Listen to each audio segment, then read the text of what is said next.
সুপেয় পানির দাবিতে বরগুনার পাথরঘাটার কাঁঠালতলী এলাকায় খালি কলসি হাতে নিয়ে মানববন্ধন করেছে এলাকাবাসী। বৃহস্পতিবার সকাল 11টায় উত্তর কাঁঠালতলী ইউনিয়নের 1 নম্বর ওয়ার্ডের শতাধিক মানুষ সুপেয় পানির দাবিতে মানববন্ধন করে। নাজমুল ইসলাম সৈকতের প্রতিবেদনে থাকছে বিস্তারিত। তারা বলেন, এই এলাকার 5 শতাধিক পরিবারের সুপেয় পানির তীব্র সংকট বিগত বহু বছর ধরে। নিরাপদ পানির জন্য বিভিন্ন জায়গায় সরকারি পুকুর থাকলেও তাদের এলাকায় নেই সে ব্যবস্থাও। তাদের একমাত্র সুপেয় পানির উৎস বৃষ্টির পানি, কিন্তু তা সারা বছরের জন্য ধরে রাখার ব্যবস্থা না থাকায় স্বাস্থ্য ঝুঁকির কথা না ভেবেই বছরের বেশিরভাগ সময় তাদেরকে বাড়ির পুকুর কিংবা খালের অনিরাপদ পানি পান করতে হয়। তাদের দাবি, প্রতি ঘরে ট্যাঙ্কির ব্যবস্থা করে হলেও যাতে তাদের এ সমস্যার দ্রুত সমাধান করা হয়।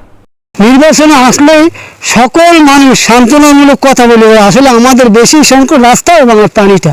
আমরা পানির অভাবে আমাদের এত অবস্থা, আমাদের করুণ অবস্থা হচ্ছে, সেটা বলার মতো আসলে আমাদের আর ভাষা নেই। সকলেই আমরা এই খালি একটাই জিনিস, পানি আর রাস্তা, এই জিনিসটাতে আমরা পাইতে পারি, এটাই আমাদের আবেদন। এই এলাকার মধ্যে প্রাইমারি স্কুল আছে 4টা এবং মাদ্রাসা আছে।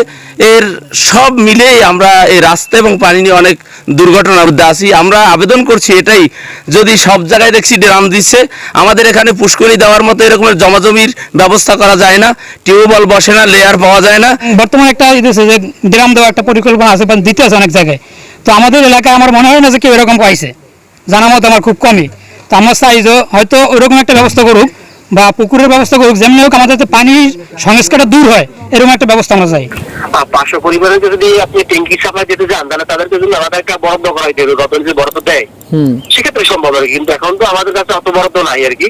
এখন আমার কাছে বর্তমানে বিশুদ্ধ পানি বিশুদ্ধকরণ ভরি আছে, যদি ইমার্জেন্সি ভিত্তিতে লাগে আমি তাদেরকে পানি বিশুদ্ধকরণ ভরি দিয়ে সাপোর্ট দিতে পারবো আর কি।